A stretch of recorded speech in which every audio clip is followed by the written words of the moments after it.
Welcome to Health, Wellbeing and Lifestyle, where experts in the field inform, educate and inspire the community to be healthier, more balanced and live the lifestyle they love. Our first guest today, Michèle Wolff, is a naturopath, author and lecturer, and the topic we'll be discussing is constipation and other digestive health issues. Welcome, Michèle. Thank you, Megan. So, Michèle, constipation is a very common problem. Could you describe the cause of constipation? Yeah, sure. There are several causes which are lifestyle causes because of the modern day lifestyle. The number one cause is a lack of water. So if you are somebody that has a very active lifestyle and you perspire a lot or you go in saunas, you're going to need more water than someone else. But the amount of water you need is also based on your body weight. It's also based on how much salt you have in your diet as well. But on average, if you times your body weight in kilograms by 33, you'll get the amount of mils of water that you should have. And best to have that water warm rather than cold, it hydrates better. The second would be lack of fibre in the diet. So a lot of us have junk food, more white products in the diet, more refined food, white rice rather than brown rice, and so on. So increasing your fibre through whole foods, so that would be more green leafy vegetables, whole grains like brown rice, quinoa, buckwheat. If you're someone that tolerates wheat, brown bread rather than white bread. A breakfast that I would commonly prescribe is oat bran, which is very fibrous, mixed with hot water with some figs and some chia seeds and some LSA, and that's a really, really good fibre to get the bowel moving. If it's not resolved by that, then look at exercise. So we've become very sedentary in our lifestyle compared to how much we're supposed to move, and the body needs to move in order for the bowel to move. If you haven't got a certain period of time for normal exercise, then you can invest in like a small trampoline or a lymphocyzer, it's often called. Bounce up and down while you're watching television. That's really good exercise for the gut. And the other thing I would say is that we're actually not designed to sit on the toilets in the position that we sit in. So in countries like Asia and in France, a lot of the toilets are holes in the ground and the bottom part of your bowel opens right up when you're squatting. So there are several companies that have squatting stools that go around toilets that can make a considerable difference to constipation and easy passage from the bowel. After that, the next most important thing would be probiotics. So probiotics are often known as bifidus and lactobacillus as the main ones, but there are over 700 recorded species now. And they come from foods like plain yogurt. There's a Balkan drink called kefir, which has huge amounts of probiotics. That's readily available in health food shops, or you can make it yourself. And having foods like sauerkraut, so fermented cabbage as an example, small amounts with the meals. If you've addressed all of those and there's still constipation, then have a look at your stress levels. So that can have a big impact on the bowel with the mind-gut connection. So if you're holding on to emotions, often the bowel can hold on and you can be constipated. If you've got a lot of worry that's going over a period of time, that can often hold on the bowel. So there are specific lifestyle techniques that you can do to release that stress. If it's more complicated, you might want to see a professional counsellor or psychotherapist to help release that. And I would use specific herbs for the gut-brain connection and to relax the gut and calm the mind. So stress has quite a big impact There can be more serious illnesses like hypothyroid that can cause. What problems does constipation cause to the body? So it can cause a lot of very uncomfortable symptoms. Bloating is a big one, which can be really uncomfortable for people. Sometimes it causes excessive gas. It causes a sluggishness, particularly in the brain, from the endotoxins going around in the body and the body just not being cleared, and the pressure on the body. If you're very constipated, it also causes a lot of pressure on the heart, and it can make you feel quite unhappy and quite down if it goes on, both from the uncomfortable feeling and the toxins not being passed. So you've got an unhealthy fermentation that goes on in the gut. So, you know, every 24 to 48 hours, the food should be moving out of the gut. It's like a rubbish bin that needs to be moved out, not causing recirculating toxins and mind problems. It can also cause problems with sleep. So some people wake up in the night because their gut is uncomfortable. With some people, it can cause swollen glands because the fluids are just not moving through the body. And you'd be more prone to, like if you're somebody that suffers with eczema, for example, it will be worse when you're constipated because, because the toxins are not free flowing out of the body. Do you have any tips for our viewers for some healthy eating? Yeah, so there's lots of tips for healthy eating as far as constipation goes. So having enough fibre is very important. So always have your whole grains, so brown rice instead of white rice. Every grain you have a whole grain. Green leafy vegetables. Your 1 tablespoon of chia seeds a day can be amazing. A teaspoon of ground flax seeds a day. 1 to 2 figs a day. All these things move the bowel. And then have something in the diet that's got some culture in it that helps those good probiotics and those good prebiotics. So plain yogurt or kefir, which is actually a Balkan drink that has many times more good flora and fauna than plain yogurt. That's readily available from a health food shop, and it's spelled Kefir. And avoiding white foods and avoiding junk foods, avoiding fizzy drinks and drinks with colourings in, that all will help the gut and will help constipation. Fantastic information, Michèle. If you'd like to know more about constipation and other digestive issues and Michèle Wolff, please go to her webpage on our website, healthwellbeingandlifestyle.com.au. And after the break, we have another interesting guest with another interesting topic. Stay tuned. After the break, breathwork expert and life coach Christine Hart-Savage will be talking about overcoming anxiety.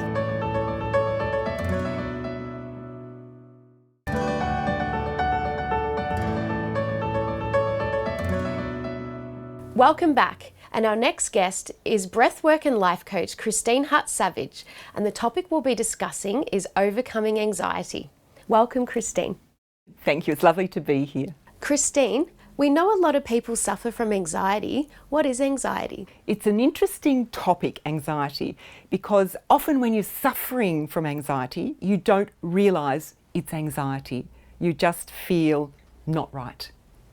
And there's a type of fear that comes with anxiety. It depends on how serious it is. Anxiety can be it's like, put it this way, it's like, for me, a river that runs always in the background. And some days that river rises up and becomes really full and powerful, and other times it settles down a bit, but it's always running in the background. It's always this level of discomfort.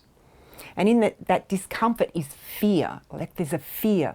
And when it's really strong, it's terror, it's dread. And that's when I used to think, oh my God, I'd rather die than be experiencing this. It's quite strong. It's a horrible thing, anxiety. It's horrible. So if anyone's really out there suffering from this, there are things you can do. But you know, I think, Megan, the thing that is great these days is there is help out there. There's help everywhere for anxiety, like it's recognised. But when I was first suffering from it, it wasn't recognised. You hid it. It was something that if you were stressed, that was fine. You could have stress. But if you were anxious, you couldn't tell anybody because it was taboo, anxiety. So now it's different. It's like, yes, I have anxiety, and people understand it a lot better. But the symptoms that I had were this feeling of, if you imagine a whole group of butterflies or moths, it's probably more like moths than butterflies, and they're all flapping together and they're all banging into each other in your solar plexus, like your stomach area. And then this fear starts to take you over. And then you start to have thoughts of dread, fearful thoughts, worry thoughts, and you just feel yourself contracting in, and it's really powerful, and it literally takes you over, completely takes you over. The way you describe it, it sounds like you've experienced it yourself. Most definitely. I've had really chronic anxiety in my life, and that's what took me into the pathway that I work in. It was through this anxiety, and it can be so incredibly strong that you can start to have panic attacks. And a lot of people do have panic attacks, and mine became so severe that, I don't know if you know the term tetany, but tetany is where your body freezes up, and I would end up laying on the floor going, not able to breathe, and just like I was completely paralysed by the fear of anxiety. And of course, it's a catch-22, because then when I was thinking I was going to do something that brought anxiety to me, or I felt anxiety, like public speaking, I would never in a million years have thought I would be public speaking like I do these days. I couldn't speak up, I couldn't find my voice. So if I had to do something that put me in a situation where I felt fear, then I would have terror of having a panic attack, and that would create the panic attack. So it's a catch-22. You have this panic about panicking, and on it goes. And it's something that is there 24/7, like every single day. It's a horrible thing. I can laugh about it now, but it is a very serious condition, and it can stop people from doing anything. You know, it can keep you at home, too scared to step outside and live your life. And the dreams that we have, that we want to achieve in our lives, it can stop you from even taking one step towards that dream because you freeze up. I can't do this, I can't do this. Maybe people will laugh at me, maybe I'll make a fool of myself. And we can get through that, where these days I think if I make a fool of myself, oh well, it doesn't matter. But I've been on a real journey with this, with anxiety. Christine, is there anything you would recommend for our viewers to take away from this? Oh, yes. Firstly, when you're feeling anxious, just take a step back. And again, my favourite thing, the anchor is your breath. Through the nose, always through the nose, in through the nose, out through the nose. Settle yourself. Give yourself permission to step back and just slow down. And it's probably a hard thing to do for people when you're in anxiety, but really look at the thought processes you're going through as well, because your thoughts will be going nuts. They will be telling you every negative thing that could happen. So we need to, when we, put it this way, when we breathe, we can slow the thought processes down as well. So again, one of the biggest things I did for anxiety was learn to meditate. And that slows everything down. And when you feel the anxiety building up again, if you didn't do something or have a skill like meditation, you can't bring it back down again. So if you meditate once a day or twice a day, if the anxiety is building and you meditate, it brings it down so that you're balanced again, and then you can go back out into the world. I've got a quick story. Have you got time for a quick story? Yeah. I don't know where I heard this or where it came from, but there was this story about this young boy that was born into a family, a large family, and he was chosen to become a monk. And he did not want to be a monk. Anyway, he was taken to this place, and the abbot sat down and spoke to him in this monastery. And he said, "Sit down, my son," and he said, "Okay, I'm sitting down, but I am standing on the inside." And then one day the abbot was out and about, and he happened to notice this young boy walking up the passageway towards him, and he thought, this is this young man. And he stopped and he spoke to him, and he said, I see you are standing on the outside, but now you are sitting on the inside. That is what meditation can do for you. That's what it's done for me. That's why I love to teach people meditation. What a fantastic story, Christine. If you'd like to know more about overcoming anxiety and Christine Hart-Savage, go to her webpage on our website, healthwellbeingandlifestyle.com.au. And after the break, we'll have another interesting guest with another interesting topic. Stay tuned. After the break, Lifestyle GP Dr. Avi Charlton will be talking about the health benefits of functional breathing.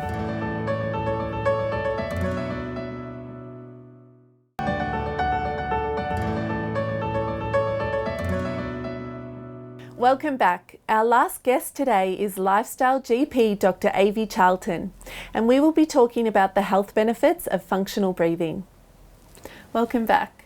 Thank you for having me again, Stephanie. Dr. Avi, what is functional breathing and what are the health benefits of it? To understand functional breathing, we've got to understand dysfunctional breathing. Dysfunctional breathing means not breathing properly. What happens is if we don't breathe properly, we can get more anxious, we suffer from palpitations, and if we use our mouth to breathe a lot, then we yawn a lot and we feel like we need to take big breaths all the time. We feel like we're not getting enough air, we feel short of breath. What happens when people don't breathe properly is they might not sleep properly as well. Sometimes some people snore and then they use their mouth for breathing rather than the nose for breathing. Then they don't sleep well. They wake up not having enough energy and it becomes a vicious cycle. Then they don't breathe well during the day. They feel like they're short of breath.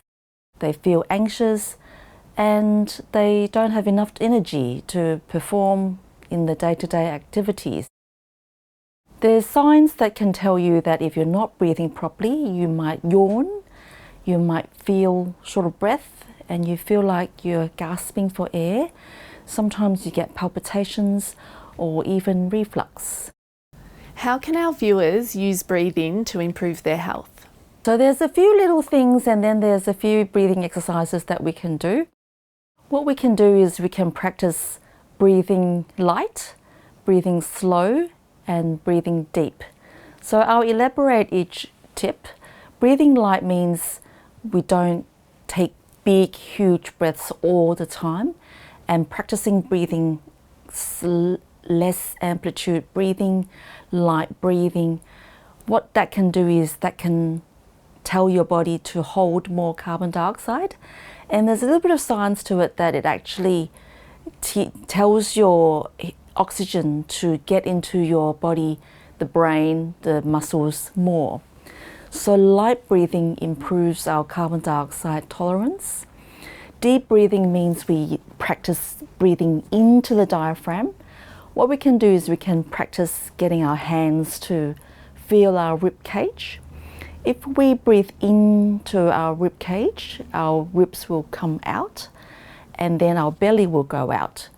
As we breathe out, our rib cage will go in and our belly will go in. So we practice deep breathing into our diaphragm as feeling our rib cage go out. So there's breathing light, breathing deep, and breathing slow. So what we can do is we can practice slowing down our breathing. We can do breathing exercises that involve slowing down. If you're new to this, you can do counts, breathing in for 3 and out for 3, breathing exercises.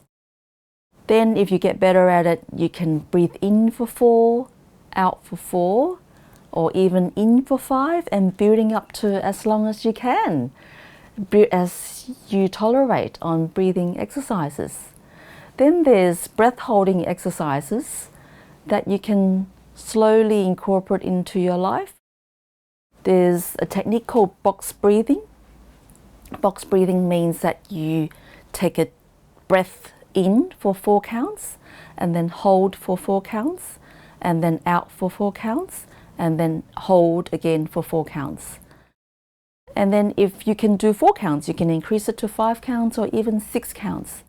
This technique is used by the Navy SEALs to slow down their anxiety, calm them down, and that can improve their mental health. That helps to improve our breathing and reduce anxiety, improve our well-being as well. Then there's lots of other breath holding exercises that we can practice. Let's say you're going out for a walk, you can do some breath holding. If you're new at it, you can hold, pinching your nose for 10 steps, and then you can release and walk 10 steps. Then you can repeat it again 5 or 6 times, doing breath holding exercises. As you get better, you can increase it to 15 steps or even 20 steps. Then that helps to tell our body that we can hold on to carbon dioxide more. Then your body can learn to tolerate higher carbon dioxides. That actually gets your body, your muscles, and your brain to have more oxygen delivered.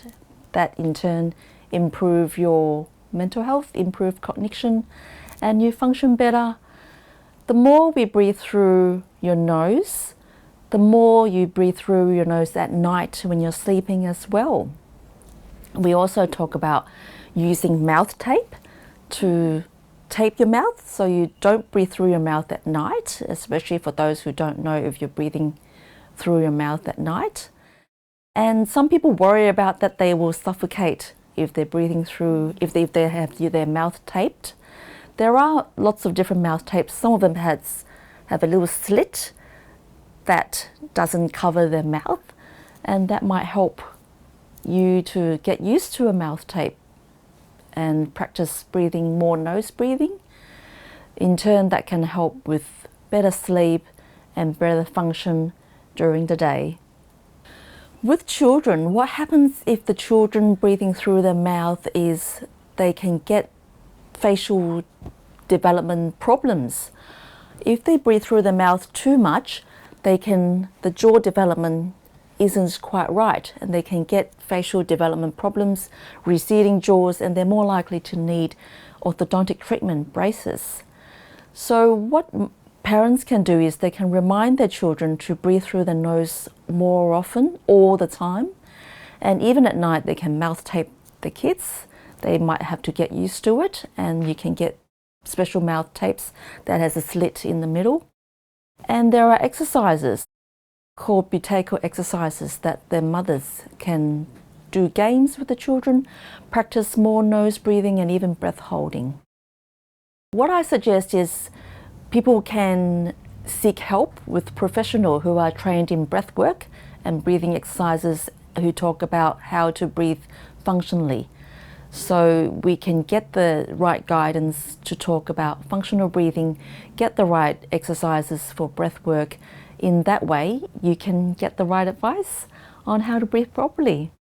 Great. I'm going to be checking my breath for the rest of the day. That's great. Thank you for that information. Thank you, Stephanie. If you would like to know more about functional breathing and Dr. Avi Charlton, please visit her webpage on our website, healthwellbeingandlifestyle.com.au. That's all we have time for today. Goodbye until next week.